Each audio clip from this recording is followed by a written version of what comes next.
કેમ છો? સ્વાગત છે તમારું ધ ફૂડી કિચનમાં। તો આજે આપણે બનાવીશું મકાઈના ઇન્સ્ટન્ટ ઢોકળા। સોજી મકાઈના આપણે બનાવવાના છે। તેની માટે આપણે આ મરચું લીધેલું છે, લીલા મરચાં ખાંડેલા લીધેલા છે 2 થી 3 નંગ જેટલા।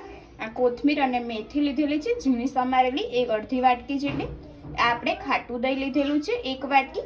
આ આપણે 1 વાટકી સોજી લીધેલી છે।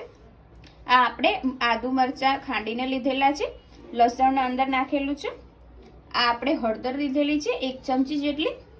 આ આપણે મકાઈના દાણા લીધેલા છે। આજે આપણે મકાઈથી ભરપૂર ઢોકળા બનાવવાના છીએ।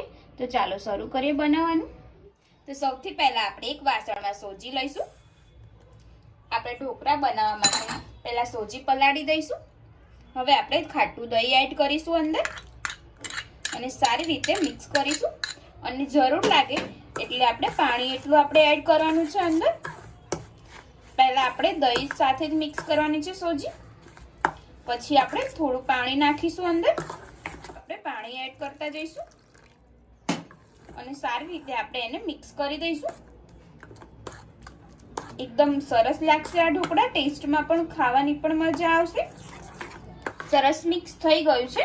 હવે આપણે આની અંદર જે લસણ ને આદુ ખાંડેલું છે તે એડ કરીશું અંદર અને સારી રીતે મિક્સ કરી દઈશું। હવે આપણે મરચાં એડ કરીશું જે ખાંડેલા છે તે બધા એડ કરી દઈશું અને સરસ મિક્સ કરી દઈશું। આ તીખા મરચાં મેં લીધેલા છે, જો તમને વધારે પસંદ હોય તીખું તો તમે વધારે નાખી શકો છો। મેં 2 મરચાં ખાંડેલા નાખ્યા છે। હવે આપણે થોડી હળદર એડ કરીશું કલર માટે અને હવે આપણે મેથી અને કોથમીર છે તે એડ કરીશું। આ મેં ધોઈને જ લીધેલી છે। એકવાર આને સરસ મિક્સ કરી દઈશું। આ રીતના આપણે એકદમ સરસ કલર પણ આવી જશે। હવે આપણે મકાઈ એડ કરી દઈશું। જે મકાઈના દાણા છે તે એડ કરીશું। તમે આને આખા ના રાખવા હોય તો અધકચરા પણ કરી શકો છો મિક્સરમાં। મેં આખા દાણા જ રાખ્યા છે।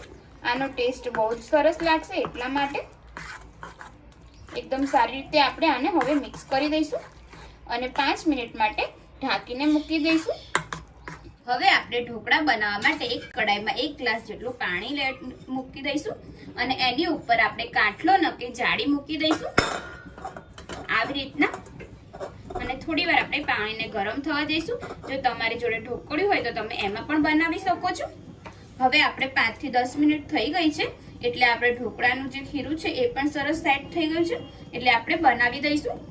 હવે આપણે એક ડીશ લઈશું અને એમાં થોડું તેલ લગાવીશું અને આખી ડીશમાં હાથેથી ફેરવી દઈશું જેથી આપણા ઢોકળા સરસ રીતે નીકળે અને ચોટે પણ નહીં। સરસ હાથ મેં ફેરવી દીધો છે તેલ વાળો। હવે આપણે જે ખીરું થઈ ગયું છે તે અંદર પાથરી દઈશું।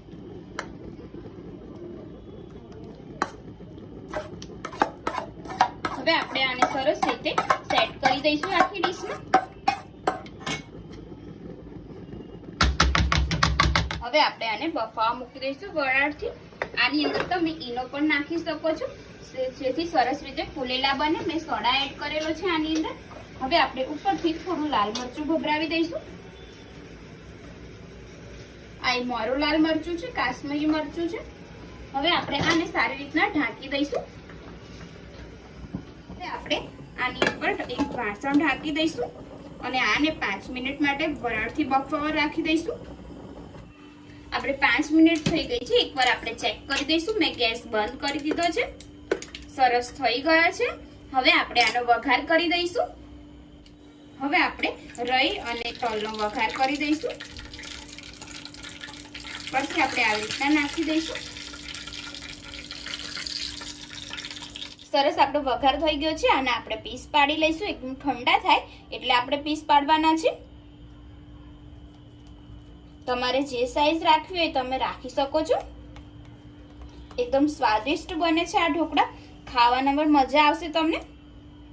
ફ્રેન્ડ્સ, આપણા ઢોકળા રેડી થઈ ગયા છે. મેં એક પ્લેટમાં સર્વ કરી દીધા છે. તમે જોઈ શકો છો એકદમ સરસ બન્યા છે. એકદમ સરસ ટેસ્ટ આવશે આનો. તમે ઘરે જરૂરથી ટ્રાય કરજો. અને જો તમને મારી આજની રેસીપી પસંદ આવી હોય તો વિડીયોને લાઈક કરજો, શેર કરજો, કમેન્ટ કરજો અને આવા જ અવનવા વિડીયો જોવા માટે મારી ચેનલને સબસ્ક્રાઇબ કરવાનું ના ભૂલતા. તો ચાલો હવે મળીએ આપણે એક નવા વિડીયો સાથે. જય માતાજી, જય શ્રી કૃષ્ણ.